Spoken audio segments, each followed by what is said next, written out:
Ya, Joko Widodo tegas menyatakan bahwa Presiden Prabowo Subianto bukanlah boneka. Jokowi menilai Prabowo merupakan pemimpin negara yang memiliki visi dan kepemimpinan yang kuat.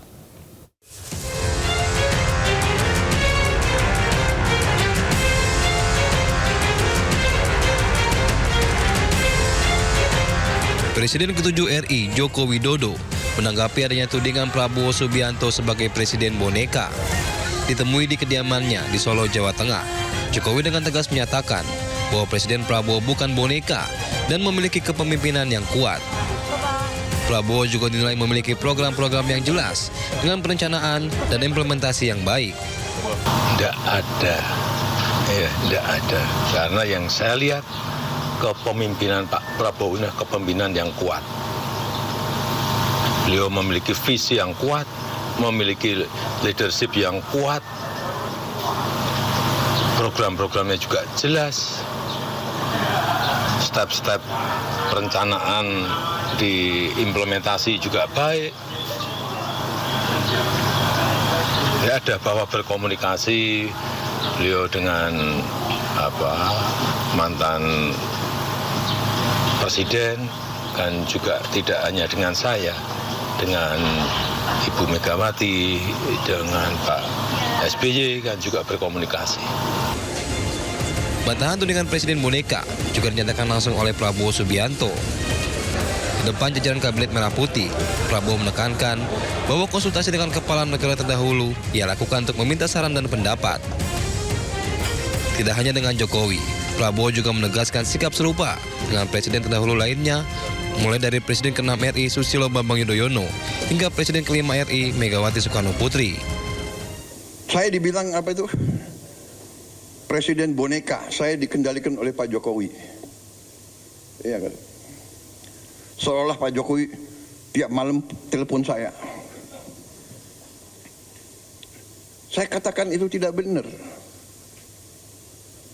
Bahwa kita konsultasi, ya itu seorang pemimpin yang bijak, ya kan, konsultasi, minta pendapat, minta saran. Beliau 10 tahun berkuasa. Saya menghadap beliau nggak ada masalah. Saya menghadap Pak SBY tidak ada masalah. Saya menghadap Ibu Mega. Sejak menjabat sebagai presiden, Prabowo Subianto diketahui sudah beberapa kali bertemu dengan Joko Widodo. Selain itu, Prabowo juga sempat bersilaturahmi ke kediaman Megawati Soekarno Putri di Tugu Umar, Jakarta. Tim Liputan iNews melaporkan.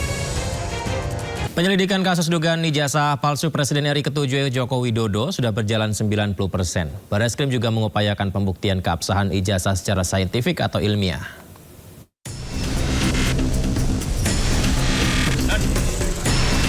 Direktur Tindak Pidana Umum Barreskrim Polri, Brigjen Pol Juhandani Raharjo Puro di Mapolresta Solo menyebut penyelidikan dilakukan usai adanya laporan dari Tim Pembela Ulama dan Aktivis atau TPUA yang diketuai oleh Egy Sujana.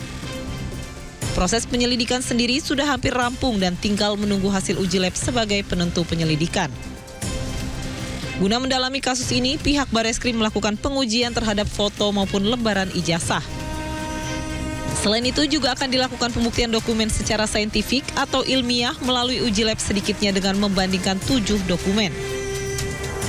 Yaitu pemeriksaan kita sudah memeriksa sekitar 31 saksi.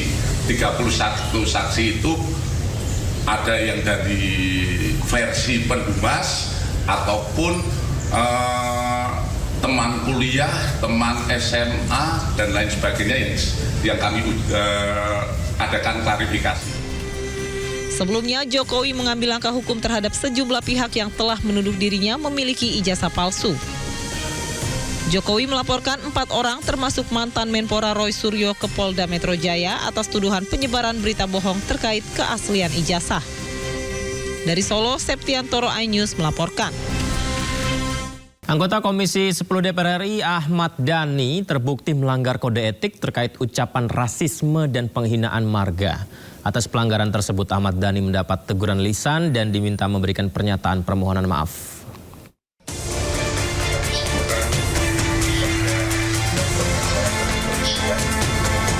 Sidang pelanggaran kode etik terhadap Ahmad Dhani digelar oleh Mahkamah Kehormatan Dewan DPR RI Rabu kemarin.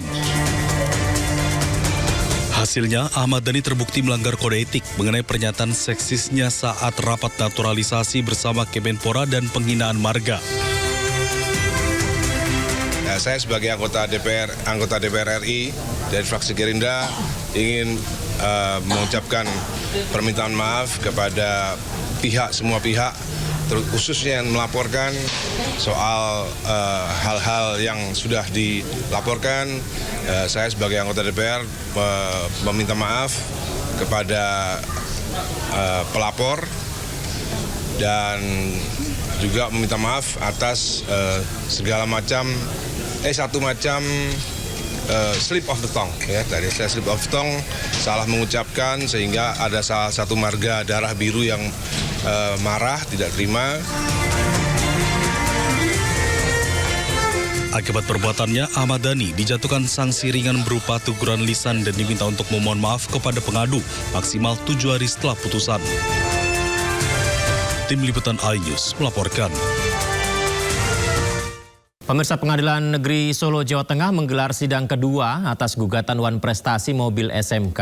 Presiden ke-7 RI Joko Widodo dan Wakil Presiden ke-13 RI Ma'ruf Amin menjadi tergugat dalam perkara ini.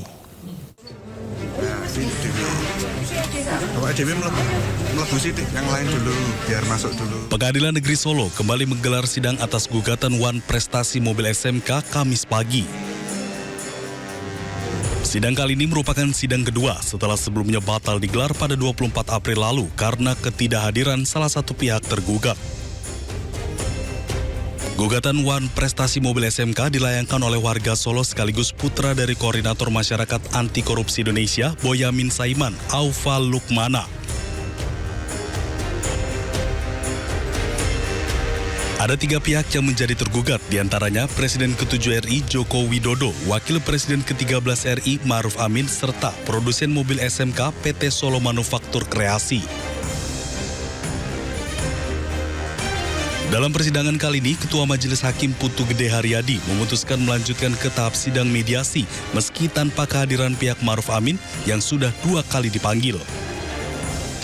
Agenda sidang yaitu Majelis Hakim pemeriksa perkara masih ingin untuk memastikan apakah para pihak sudah lengkap atau belum.